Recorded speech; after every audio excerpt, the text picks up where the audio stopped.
Hello aspirants, and let's continue with our economics survey chapter wise series with 11th chapter, that is on the social sector.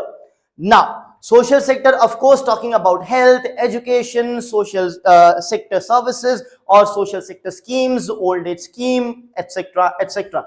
So, before we go into the performance and what has been done or will be done, let's look at one very eye-catching thing in this chapter, that is the Tim Tim Tare initiative.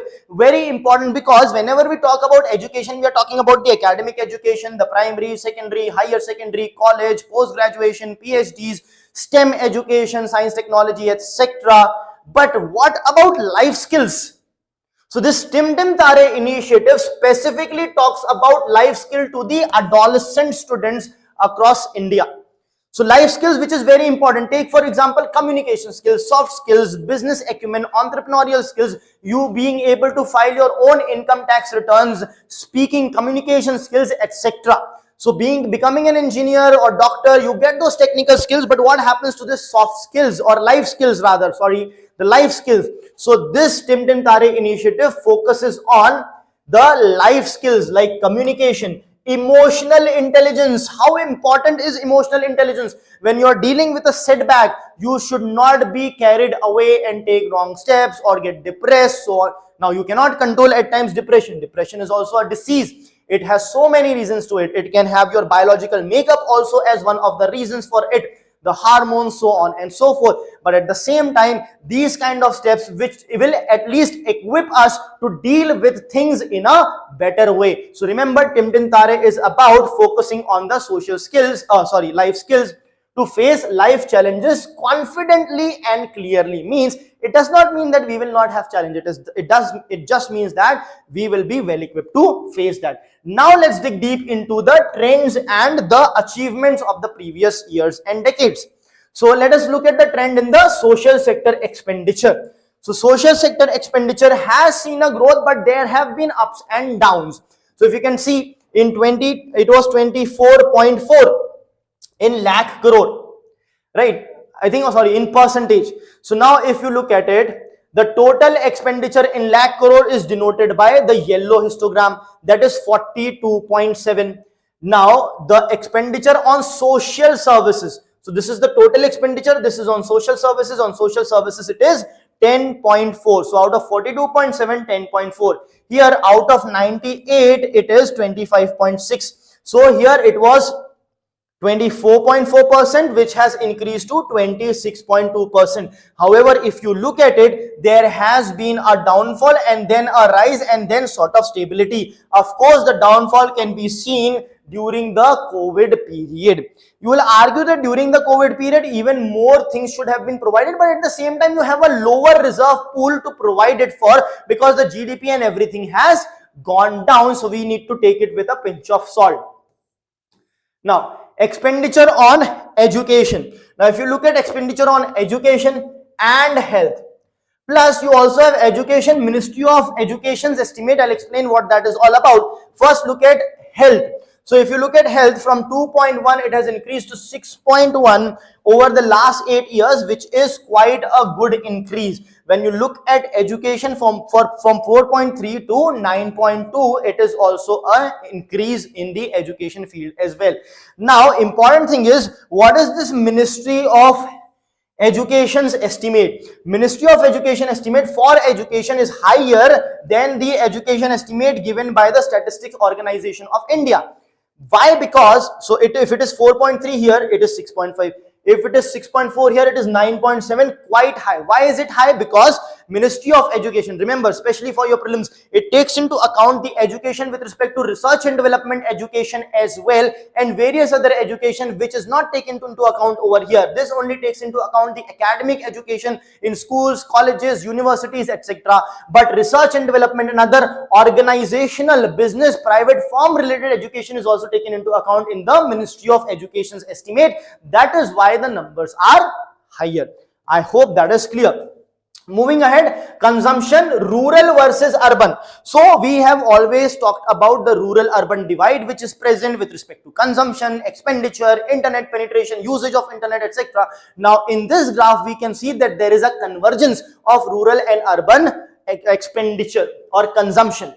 Means the gap which is there is reducing. How can we see that? We can see that with respect to rural, that is in red, and urban, which is in purple. So if you look at it, urban was almost double than rural, but right now when rural is 4122, urban is close to 7,000. So it is way less than being double, which it was very close by.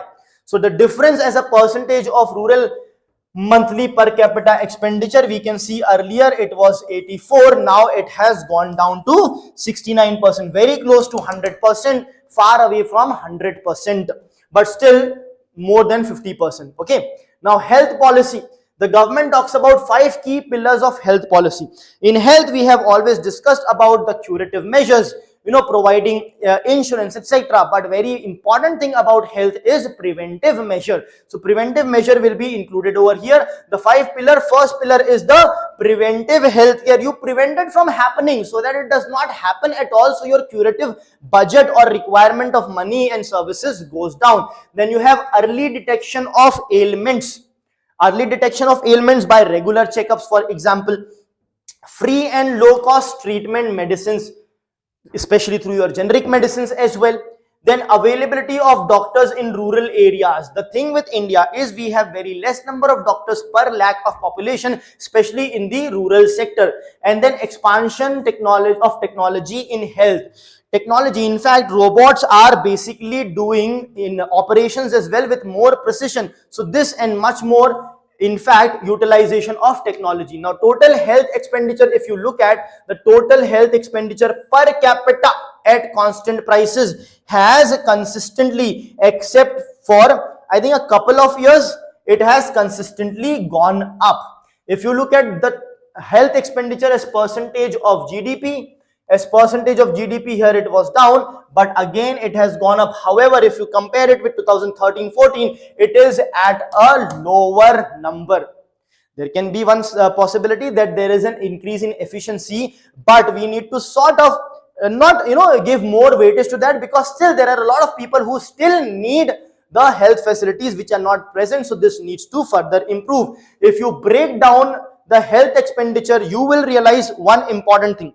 The out of pocket expenditure that is there as a percentage of total health expenditure has come down to 40, close to 40% from 64, which is a good sign. And if you look at the government's health expenditure, it has consistently gone up. Why reduction of out of pocket expenditure coming down is good? Because out of pocket expenditure, there is no insurance as such for that particular thing. So the poor people especially has to spend out money which can put them back into poverty if they've just gone out of poverty, or if they're already poor, they can make them even more poor. That is why it plays a very important role. Now it is again the same graph. Out of pocket expenditure it has gone down, and percentage of government health expenditure has gone up. Now one thing that the government is also subsequently doing now is the use of technology, specifically the use of drones. Why drones? For delivering life-saving drugs. Many times drug requirement is there, and due to traffic, due to this, due to the delay, it can happen that the life-saving drugs do not reach in time. So there is a use of drone for the same. So over 650 flight of drones were done. This is the achievement. 10,000 plus medical products delivered and 15,000 kilometers were covered. More importantly, it was done in, this numbers are specifically for the northeastern region. In northeastern region, it covers 7,700 kilometers and 130 hours of flight. Especially in northeastern region, or even in Himalayan states for that matter, will be very important because of difficult inaccessibility. So this was for the northeastern specific region.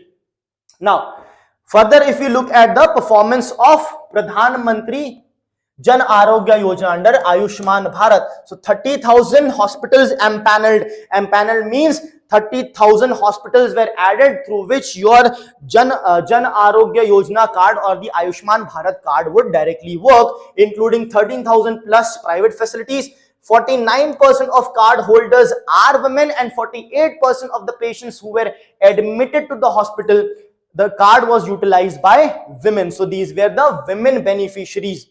Now, a very important thing economic survey also talks about is the mental well-being. Very important, because till now mental well-being is not even considered as a disease. What we say, if someone is mentally ill or depressed, we say, come, let's watch a movie, everything will be all right. But that is actually not the case.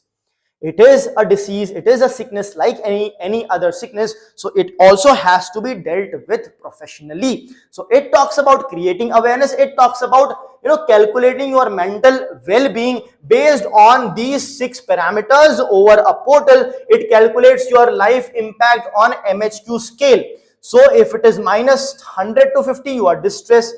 Then if it is better, then you're struggling, enduring, managing, succeeding, and thriving. Best would be between 150 to 200. That means you're thriving. Now, lifestyle choices. This index also tells you, if it asks questions which is sort of, if you are feeling low, what do you do?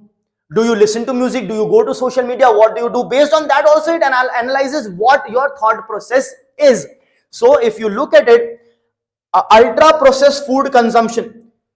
So around 40% are frequently doing it, and more than 60% rarely or never do it. So 40% is a very high number. Maybe others are not doing because they are not capable with respect to per capita income, because we see as and when the per capita income keeps on going, the lifestyle diseases keeps increasing and communicable diseases keeps on decreasing. So with more income, we may see more people using processed food because they are costly. Home prepared food is cheaper than processed food. Right? Then family closeness, around 30% are not very close. It's a very sad number. 30% of people are not very close to their family. Right? So that can be one of the reasons, they may feel lonely, etc., and may have an underlying reason also for this. Now, how do people spend their free time? More than 40% use social media, but there are still 60%, includes me, who play, who meet friends, especially playing. It helps. So this is probably a better response, playing and meeting friends, than going on to the social media. Exercise rarely or never is around 25%, 25 to 30%. So this is the number which we need to improve. Now, if we talk about work day loss, means how many days were lost due to the stress you had in your mind. If you take that into account, if you have this much of stress on the MHQ scale, remember this is stressed one, so you are losing 15 days per month. If you are succeeding in life, you are just losing 2 days, right? So this is the difference. So productivity is also lost, is what you can mention over here. So this is about the mental wellness index as well. So this concludes our social sector. In the next lecture, we'll be looking at chapter 12. Thank you.